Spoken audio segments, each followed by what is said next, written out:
c'est Georges Amar qui va maintenant nous plonger un peu dans la mobilité, nous tirer des transports pour nous plonger dans la mobilité. Georges Amar a été un ingénieur des mines. Il est, je dis toujours que vous êtes directeur de la prospective à la RATP, mais j'ai vu que c'est beaucoup plus compliqué que ça. Vous êtes directeur de l'unité prospective et développement de l'innovation à la RATP. Mais si on regarde un peu mieux, vous êtes un écrivain dont beaucoup de livres sont passionnants. Et le vilain physicien que je suis l'a découvert un peu trop tardivement.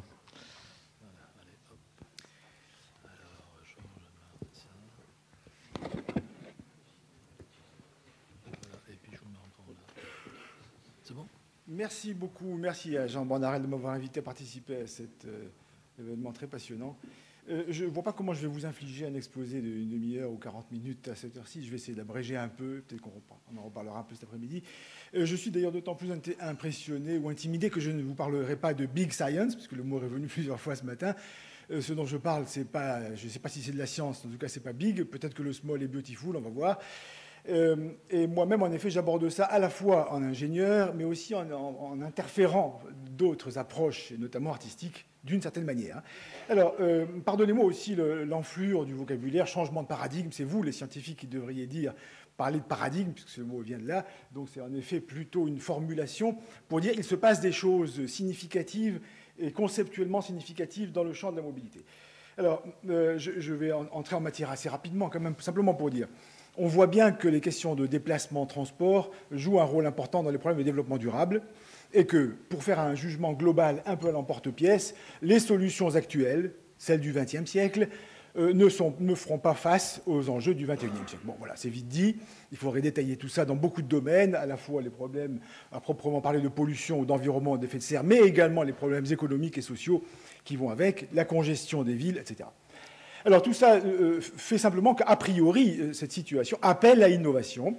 Et alors ceux qui appellent à l'innovation radicale, disons, appellent à l'innovation conceptuelle et pas seulement technologique, pour dire ça encore très rapidement. Alors ce qui se passe simplement, c'est que par une sorte d'ironie du sort, ou ironie agréable d'ailleurs, en même temps qu'on a ce problème assez grave quand même, de quelle est la mobilité pour les villes du XXIe siècle, en même temps il se passe des changements de paradigme, ou en tout cas des évolutions profondes.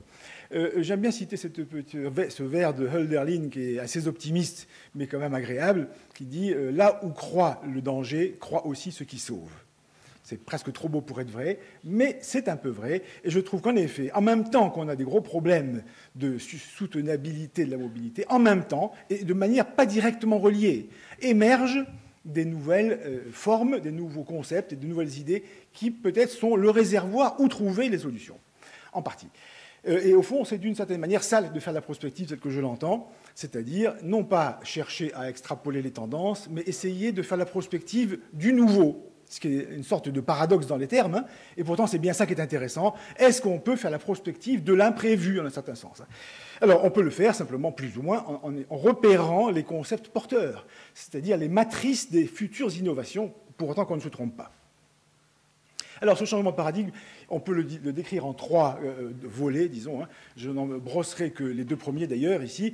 Un changement dans les usages et les valeurs de la mobilité ou du transport. Je dis usage plutôt que la demande, disons, ou les besoins. Et c'est important de dire plutôt usage que demande ou besoin. La deuxième mutation, c'est celle des outils. Et je dis outils plutôt que l'offre. On pourrait dire aussi l'offre. Mais c'est une nuance importante. Et puis celle des métiers, des professions, la profession de transport notamment, et quelques autres, et des acteurs, notamment les acteurs publics. Mais je n'en parlerai pas ici. Alors, la mutation des usages et des valeurs, je vais la traiter en deux temps. Premier grand changement. Alors, ces grands changements, évidemment, ils n'ont pas commencé d'hier. Et quand on dit mutation, ça ne veut pas dire que c'est avant-hier ni que c'est demain. C'est déjà commencé. Mais quand même, c'est très important. Et c'est un changement de mot pour commencer. Le mot mobilité, qui est aujourd'hui assez répandu, il faut se rappeler qu'au fond, il y a 15 ans ou 20 ans, on ne l'utilisait pas. Enfin, c'était un mot réservé aux sociologues ou aux médecins. Si vous regardiez c'était quoi la mobilité, il y avait des magasins de fauteuils roulants, c'était ça la mobilité, enfin je caricature un peu, et on parlait des personnes à mobilité réduite. C'était ça au fond, enfin je caricature. Aujourd'hui, mobilité, c'est un mot qui est dans toutes les bouches, dans toutes les politiques publiques, on parle de mobilité, et il y a ce glissement de termes entre transport, ou déplacement d'ailleurs. La constellation, c'était transport, circulation, trafic, etc. C'était ça les mots.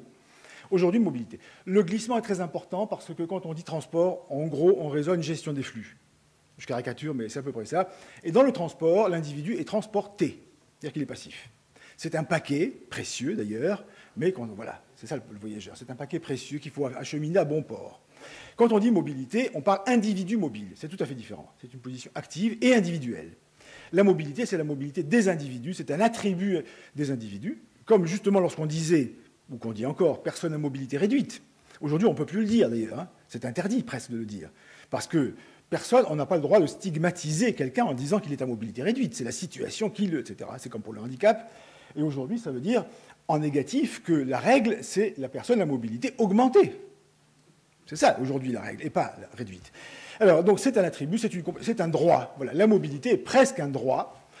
On pourrait parler d'un droit, un nouveau droit social. Hein.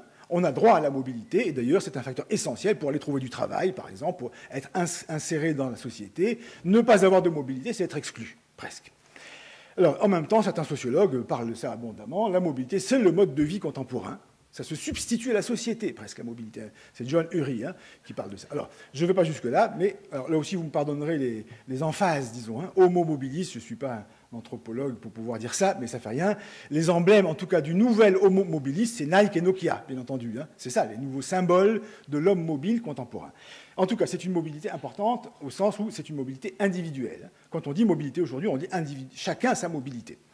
Et elle a beaucoup de dimensions. Alors, je passe un bref mot sur la question de valeur, qui me paraît très importante aussi.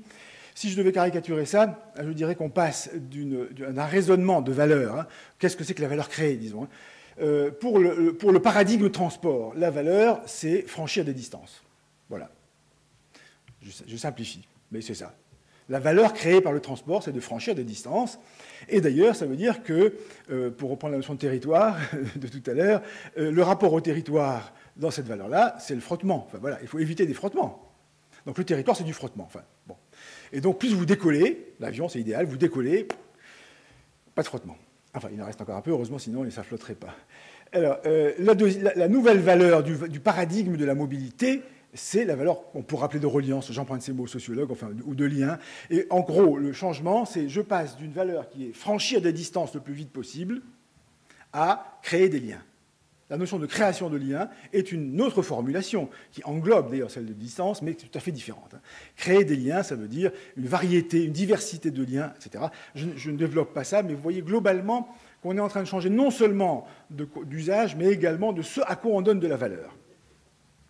Alors, je vais brosser brièvement quand même les différentes dimensions de cette mobilité ou cette nouvelle mobilité. Bon, ce qui est nouveau, c'est surtout de parler de mobilité. Hein. Ce n'est pas qu'elle soit nouvelle en soi. Et je vais brièvement distinguer 6 dimensions de la mobilité ou du paradigme de la mobilité ou de la nouvelle mobilité, selon les mots qu'on veut utiliser. Nouveau rapport au temps. Bon, ce serait un long chapitre, si je peux dire. Mais il y a beaucoup d'aspects. Le transport, évidemment, c'est une affaire de temps, puisque c'est fait pour gagner du temps. Donc le rapport au temps est en train de changer beaucoup. Le temps tel qu'il était, tel qu'il est toujours, dans le paradigme du transport, c'est un temps très particulier, qui est le temps mesurable, le temps homogène, le même pour tous. C'est ce temps très agréable, si je peux dire, facile à mesurer. C'est celui de l'économie des transports. L'économie des transports est fondée sur la valeur du temps et le fait qu'on peut le diminuer. Bon. Alors, dans ce paradigme-là, alors je me suis amusé, comme j'aime bien bricoler les mots, je me suis amusé à opposer 2 sortes de temps. Le temps-distance, voilà, le temps-distance, d'ailleurs, c'est l'année-lumière. Voilà. L'année-lumière, c'est quoi? Bon. Aujourd'hui, on peut parler de minutes métro. On peut parler de l'heure TGV, évidemment. Hein. Paris-Marseille, 3 heures TGV, 2 heures... Voilà, c'est la nouvelle unité. Alors ça, c'est le temps entendu par le paradigme du transport. C'est l'heure TGV ou l'année-lumière ou la minute métro. Alors, on est en train de passer à une autre façon de voir le temps, y compris dans le transport. Pour m'amuser, donc j'ai appelé ça le temps-substance. C'est qu'en même temps qu'il faut en effet raccourcir le temps-distance, puisque le temps-distance, lui, il n'a aucune valeur. C'est une perte, c'est un coût. Le transport est fait pour réduire le temps-distance. Très bien. On voit de plus en plus que le transport est aussi fait pour donner de la valeur au temps vécu. Comme il y a un espace vécu, il y a un temps vécu. On le savait. On redécouvre que le transport, c'est du temps vécu, évidemment. Ça fait longtemps. C'est pour ça que je mets ce genre d'image. Je me dis parfois aussi en m'amusant que l'avenir du transport, c'est la croisière. Parce que la croisière, c'est la superposition des 2 temps. Le temps-distance et le temps-substance. Donc vous voyez que ça ouvre de nombreuses perspectives. Parfois, certains parlent de l'éloge de la lenteur. Bon, c'est pas forcément ça. Mais on voit bien que le rapport au temps change de beaucoup de façons. De cette façon-là, le rapport au temps réel avec les outils, bien entendu, qui permet une optimisation de chacun en temps réel. Et l'autre dimension du temps, il y en a encore d'autres, c'est le temps comme événement, le temps comme rythme. On découvre que la nuit et le jour, c'est pas pareil. Bon, ça a l'air bête, mais vous savez que de plus en plus, il n'y a pas l'aménagement du territoire seulement, il y a l'aménagement du temps, il y a des bureaux du temps. Vous voyez. Dans tout ce parallélisme, le temps est en train de devenir une des nouvelles dimensions vraiment de l'organisation sociale urbaine, et le transport a à faire avec ce nouveau temps, ces nouveaux temps. Deuxième dimension, je ne vais pas les dire tout en détail quand même, mais nouveau rapport au corps. Bon, là aussi, assez paradoxalement, le corps revient. Dans la société d'ailleurs, la santé par exemple, la santé, la beauté, etc.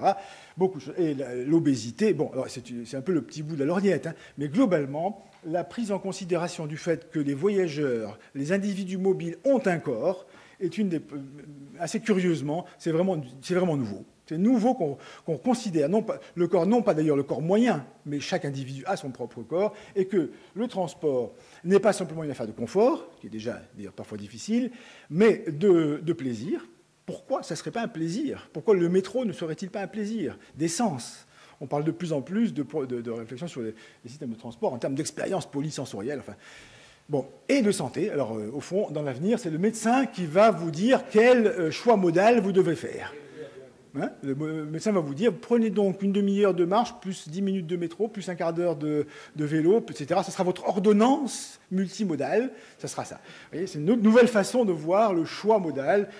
Alors, je plaisante, mais pas entièrement. Alors, nouveau rapport, troisième dimension, nouveau rapport aux autres. Dans le concept classique du déplacement, du transport et du déplacement, le transport, ce n'est pas un lieu de rapport aux autres, puisque c'est une perte de temps, c'est tout. Donc, à la limite, l'idéal, c'est on vous réfrigère et vous êtes... Bon. De plus en plus, on prend conscience que l'espace-temps de la mobilité est un espace-temps, une occasion, une circonstance particulièrement propice à la relation. C'est très paradoxal, et en effet, beaucoup de gens continuent à dire et à penser un peu à juste titre que le métro, c'est pas humain, etc., etc. C'est de plus en plus faux, et ça le sera de plus en plus. Le métro, comme tous les autres modes, seront des circonstances particulièrement favorables de la relation à autrui. Je vous ai mis ici un petit site web qui existe déjà, enfin un peu partout, pas seulement à Paris. Voilà, il s'appelle dileluy.com. Ça vous permet... Quelqu'un vous a souri dans le métro. Vous n'avez pas eu le temps, vous n'avez pas osé. Bon. Eh bien, très bien, si la même personne a envie de vous retrouver, vous allez tous les deux sur le site dileluy.com et vous pouvez toujours retrouver la personne qui vous a souri subrepticement ou pas dans le métro ou dans le train, etc. Bon, c'est un petit exemple, montre que déjà des services sont en train de se fabriquer pour favoriser, pour maximiser la ressource qu'est la coprésence dans le transport. C'est une ressource extraordinaire. On n'a pas encore exploité, si je peux dire. Il y a un temps, non pas de cerveau disponible, mais de présence disponible à autrui. Cette présence disponible à autrui est une ressource extraordinaire sur le plan social et économique, d'ailleurs. Alors, d'ailleurs, il y a des foules, qui se développent dans le métro. Bon. Alors, rapport au lieu, par rapport à l'espace, hein, le temps et l'espace, là aussi, le nouveau paradigme change assez profondément le rapport au lieu. Alors d'abord, on sait que, par exemple, avec le tramway, hein, on sait que le tramway n'est pas simplement un instrument qui relie les points. C'est un instrument de requalification urbaine, hein, pour cette formule assez fréquemment utilisée, pour dire pourquoi il y a eu tellement de maires qui ont fait des projets de tramway, non seulement pour être élus, enfin pas tous, ça n'a pas réussi à tous d'ailleurs, mais aussi parce que le tramway, c'est une façon de requalifier, de réorganiser la ville d'une certaine manière. Bordeaux est un bon, enfin beaucoup de villes sont un bon exemple. Vous voyez, c'est autre chose. Hein, le transport requalifie le territoire urbain. Bon, il y a un petit point sur lequel je mettrai un petit accent parce qu'il m'amuse sur le plan conceptuel, lui aussi, c'est que dans ce paradigme classique, le transport, c'est un déplacement. Hein. Je trouve que ce mot est assez parlant. Dans déplacement, il y a l'idée que le transport ou la mobilité, c'est d'aller d'une place à une place. Voilà. Or, cette évidence-là, quoi, hein, le transport, c'est d'aller de A à B. Eh bien, c'est en train de changer, si je peux dire ça aussi sur le plan conceptuel. Et donc, on est en train de dépasser ce qui est d'ailleurs l'outil conceptuel et technique essentiel de l'ingénieur transport, qui est la matrice origine-destination. Quand on dit matrice origine-destination, qui est l'outil de base, si vous voulez, du planificateur, on dit qu'au fond, le transport, les lieux, c'est d'aller d'un lieu à un lieu, et les lieux, les vrais lieux, c'est les origines et les destinations. C'est ça l'implicite de la formule. Or, c'est ça qui est en train de changer, à savoir que les vrais lieux sont en train de devenir aussi, et peut-être majoritairement, les lieux du transport, et notamment les étapes. La notion d'étape est en train de devenir extrêmement importante. Et si on pousse le raisonnement au moins pour le plaisir du raisonnement, on pourrait se dire que désormais, les lieux vont devenir l'étape entre deux mouvements. Ce n'est pas le mouvement qui est entre deux lieux, c'est le lieu qui est entre deux mouvements. Et d'une certaine manière, la maison, ce n'est qu'un port. La maison, l'appartement, le domicile, c'est un lieu entre deux mouvements. D'ailleurs, une maison qui ne serait pas un port, ce serait une tombe, n'est-ce pas? C'est un endroit d'où on part. Et même encore, les pyramides sont des rampes de lancement, elles aussi, n'est-ce pas? Donc les lieux ne sont pas les origines et les destinations, ce sont les étapes du mouvement. Vous voyez, on peut renverser le raisonnement, et c'est ça qui accompagne le nouveau paradigme de la mobilité. Alors, j'ai presque fini pour ces mobilités. Cette nouvelle mobilité sera aussi une mobilité de plus en plus qui intègre des valeurs éthiques. Hein. Donc on sait que déjà, pas mal de gens, on le voit sur le vélo évidemment, hein, il y a du militantisme dans la mobilité. Donc les gens commencent à choisir, à faire leur choix de mobilité avec conscience, avec responsabilité écologique, etc. etc. Et ça, on peut l'encourager. La question non pas seulement de la responsabilité environnementale, mais du civisme est une dimension très intéressante aujourd'hui. On peut travailler sur le civisme. Et ce n'est pas uniquement une affaire transcendante d'énoncer des lois qui viennent du ciel ou du gouvernement, mais de voir comment des formes de civisme émergent de manière auto-organisée en quelque sorte, et notamment via Internet. Et enfin, je finirai par cette dimension-là, qui est peut-être la plus importante au fond, c'est que donc, la mobilité, c'est l'individu qui se fabrique sa mobilité. Non seulement il a le choix, mais il va être compositeur de sa propre mobilité. Pour prendre cette expression que utilisent les Québécois, chacun se fera son cocktail mobilité. Hein, c'est chacun qui va le fabriquer, son cocktail, en mettant un peu de ceci, un peu de cela. Alors, ce qui est aussi très important dans cette idée que c'est individuel, c'est cette idée aussi que la mobilité est une compétence, c'est un savoir-faire. De plus en plus, l'individu mobile, c'est son propre savoir-faire, et ce savoir-faire, cette compétence, ce know-how, en un certain sens, ça s'apprend, ça s'acquiert, et ça se développe. Et on s'aperçoit d'ailleurs dans beaucoup d'enquêtes de plus en plus que beaucoup de gens ont une faible compétence. Il y en a qui en ont une très très faible. Ils sont analphabètes, par exemple, ou ne savent pas lire les plans. Ne pas savoir lire une carte était très très répandu. Ne pas savoir utiliser un automate, très répandu. Bon, et même pour les gens qui savent faire tout ça, en général, la compétence en mobilité est très restreinte.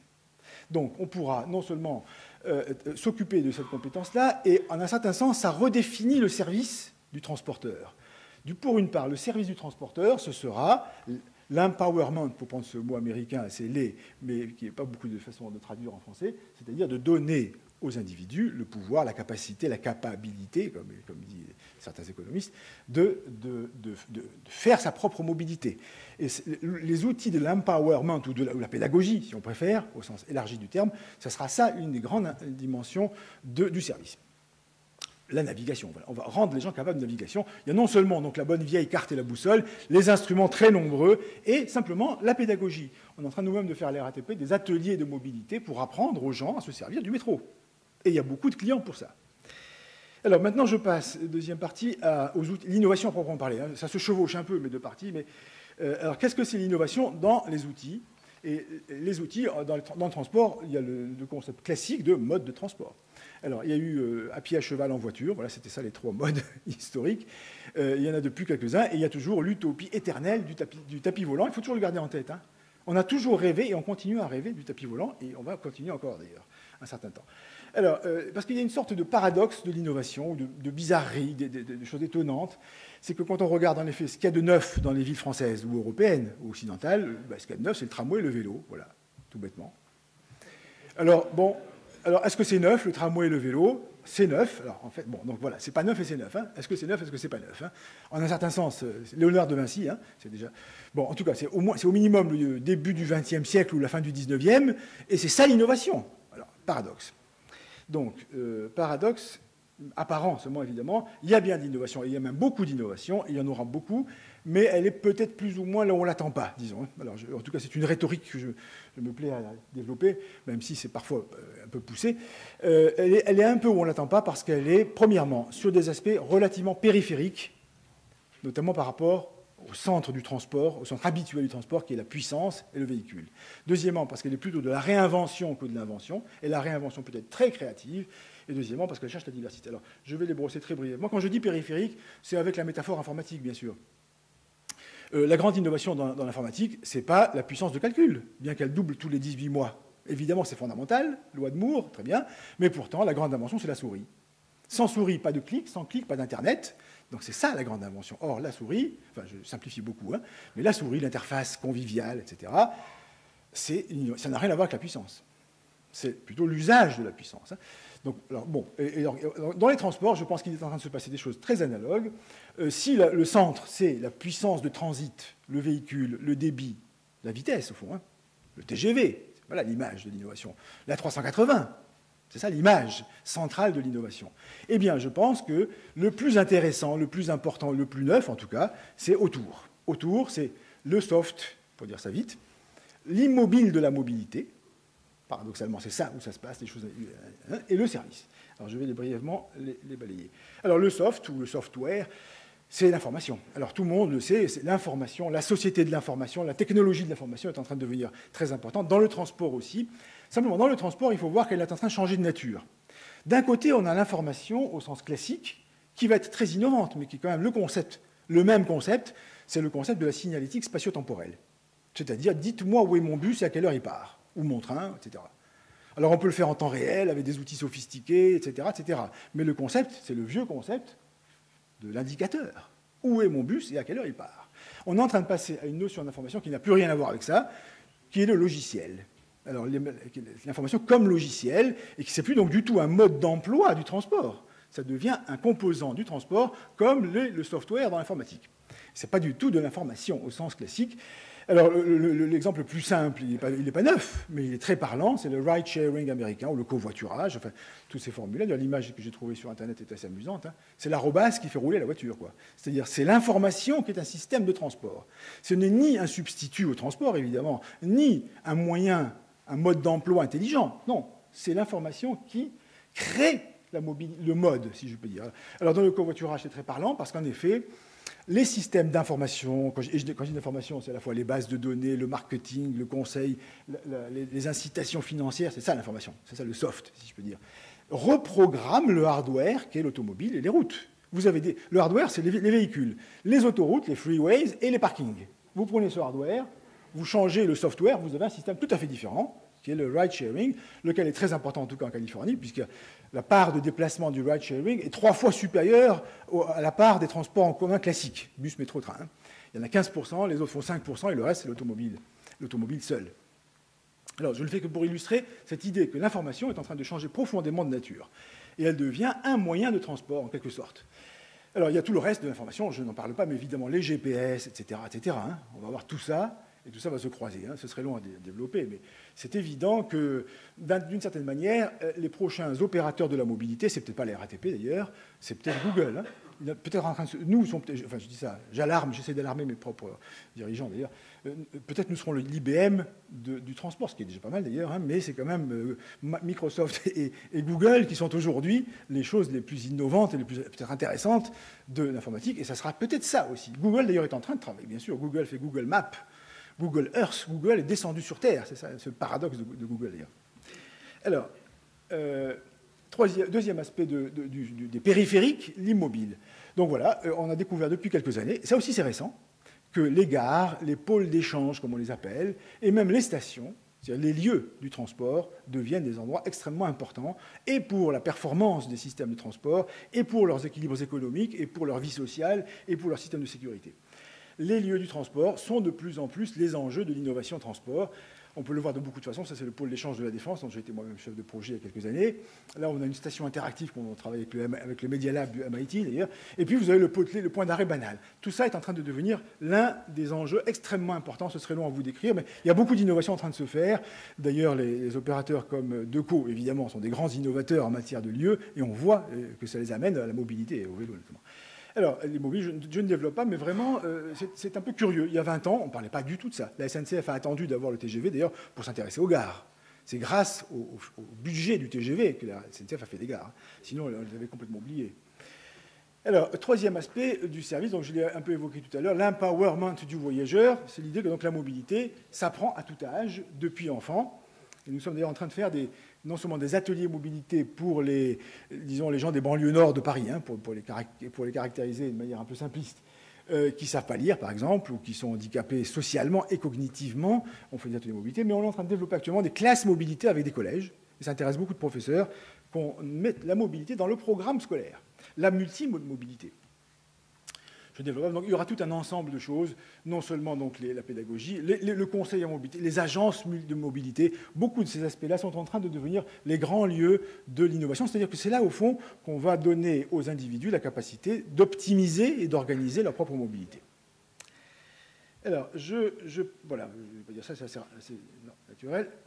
Innovation systémique qui prend tout ça en compte. Je n'ai pas parlé du véhicule, parce qu'on en parle tout le temps, mais c'est évident que, évidemment, les véhicules sont aussi au cœur du sujet, mais ça, on ne les oublie pas en général.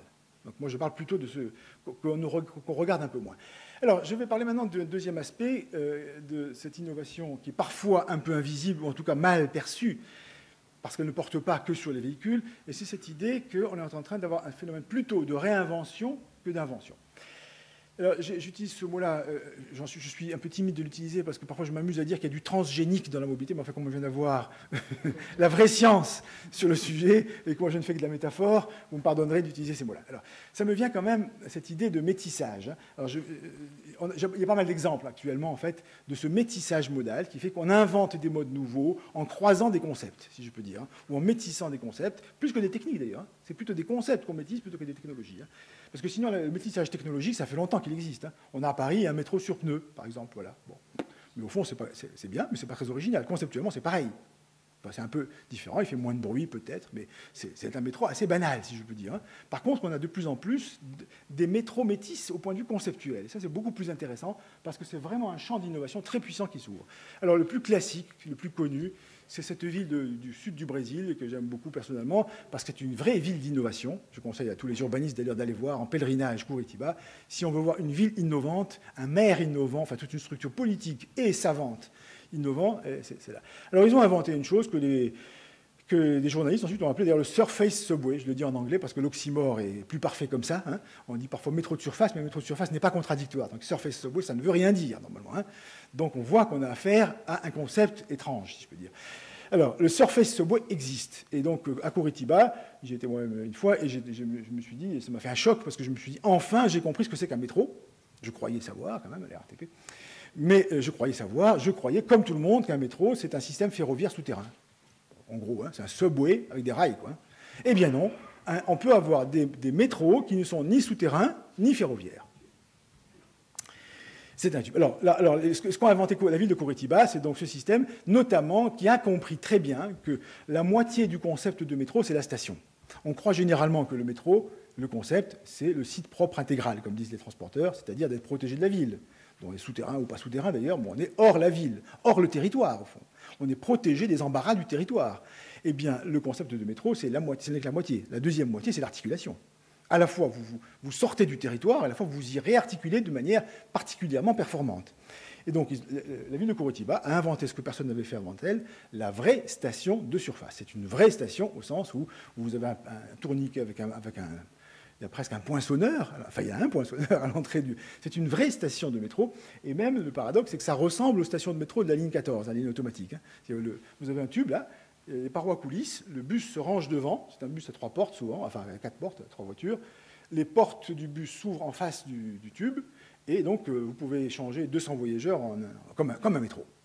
C'est comme un métro automatique, c'est assez paradoxal, donc vous voyez un saut de... C'est pas un bus qui ressemble à un tramway, il ne ressemble pas du tout à un tramway, il ressemble à un métro de dernière génération, au moins pour l'aspect interface. Donc on voit bien d'ailleurs que c'est l'interface qui est la question importante, c'est la station qui est l'invention importante. Et là, ça produit non seulement un système qui, à Curitiba, est extrêmement intéressant, il a donné naissance à une nouvelle génération, à une nouvelle famille de systèmes de transport. Désormais, les Brésiliens n'ont pas nommé leur invention. Ça arrive parfois d'ailleurs que les inventeurs géniaux ne se rendent peut-être pas compte qu'ils avaient inventé un concept. Les Américains du Nord l'ont compris, ils ont inventé le sigle BRT, Bus Rapid Transit, qui est au fond l'idée qu'avec des bus, on fait autre chose que du bus. C'est pour ça que j'appelle ça moi, la transmodalité, le découplage entre le système technique et le mode. Un mode n'est pas défini par son système technique. Un métro, ce n'est pas du train. Un bus, bon, on aura d'autres exemples. Donc les Américains ont trouvé cette idée géniale, et d'ailleurs ils ont eu le génie terminologique également, hein, BRT, Bus Rapid Transit. Mais pourquoi ils l'ont appelé comme ça? Parce que ça leur permettait d'inscrire ce BRT dans la série terminologique Heavy Rail Transit, Light Rail Transit. Vous voyez, donc ils ont joué sur le mot air. Le mot air fait... Alors, parce que toute l'idée, c'est de faire prendre un bus pour un métro, au fond. à la fois sur le plan de ses performances, de son image urbaine, et également de la croyance. On voit qu'on a là une innovation modale d'un genre assez particulier. Les BRT sont en train d'envahir la planète. Les Chinois en font la tour de bras, parce que tout simplement, vous avez des systèmes de transport qui ont des performances largement supérieures au bus, tout en étant au prix du bus. On va faire mieux. Bon, et donc, aujourd'hui, on sait désormais que dans la famille des modes, il n'y a pas simplement bus, tramway, métro, TGV, si vous voulez, hein, ou RER, on a bus, BRT. Voilà. On a inventé un intervalle modal supplémentaire. Et cette invention est d'un genre tout à fait particulier. Je l'appelle transmodal parce que précisément, ça ne repose pas sur l'invention d'un véhicule. Ça repose sur tout le reste. L'interface, l'immobile, le software, l'usage, la relation urbaine. Alors, covoiturage, j'en ai déjà parlé. Bon, mais, donc là, c'est aussi parfaitement un transmode.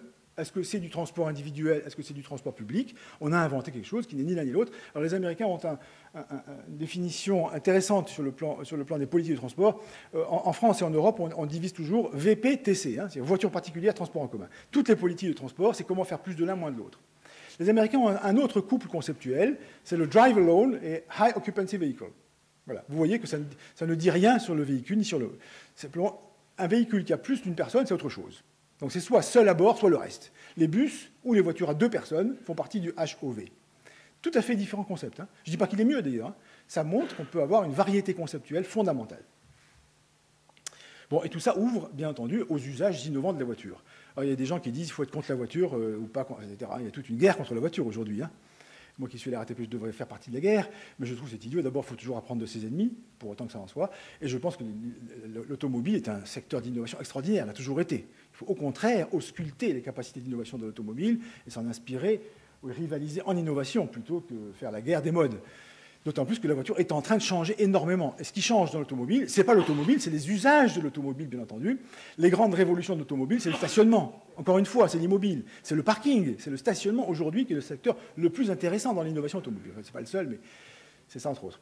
Et de plus en plus, on verra des automobiles qui fonctionnent comme des trains. On va coupler les automobiles, etc., etc.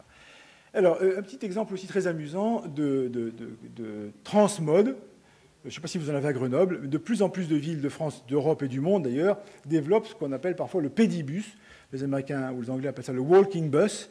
C'est comment amener les enfants à l'école à l'origine. Hein. Mais on a fabriqué des vrais systèmes parce que c'est une ligne, au sens où c'est une ligne de pédibus à pied. Hein. C'est une ligne parce qu'il y a un itinéraire marqué sur une carte, itinéraire fixe et marqué. Il y a des points d'arrêt avec des poteaux, des arrêts, où les enfants attendent le passage du pédibus. Vous avez un horaire, le pédibus passe à 8h, 8h10, 8h20. L'horaire est affiché aux arrêts. Et vous avez enfin un conducteur qui est un parent d'élève dans les milieux associatifs, etc.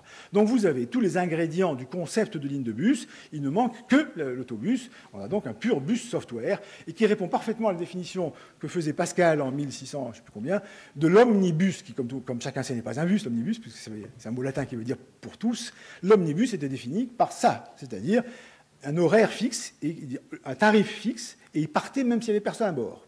C'était ça l'idée, ça part même s'il n'y a personne à bord. Donc le pédibus est un omnibus, un parfait omnibus, et on voit qu'on peut découpler le concept de bus, d'ailleurs c'est son origine, du véhicule autobus. Et alors il y a des pédibus, il y a des vélobus, il y a des rollerbus, etc., etc.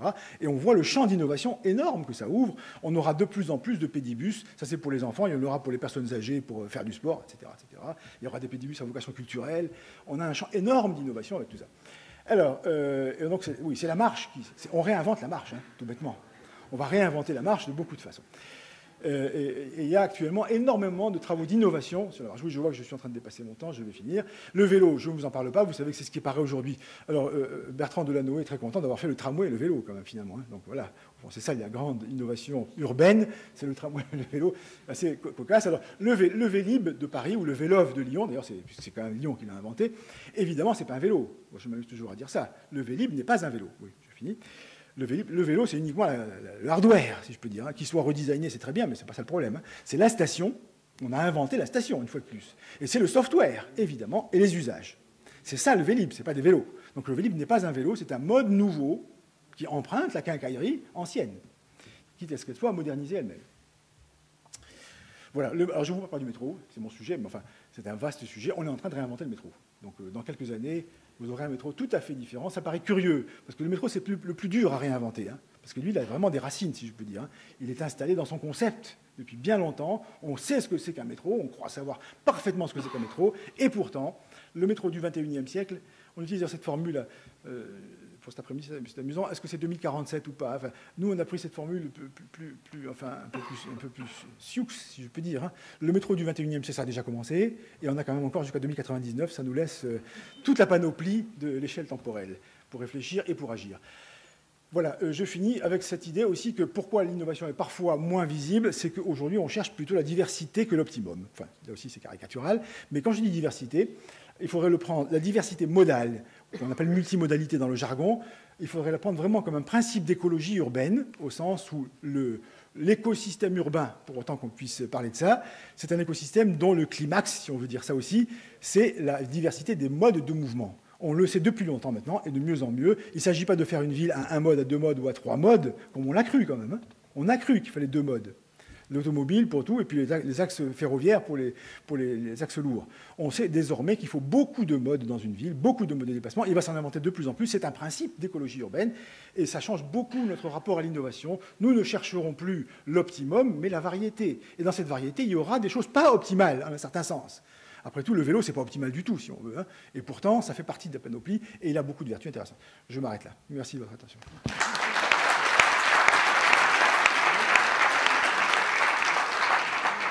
Merci beaucoup.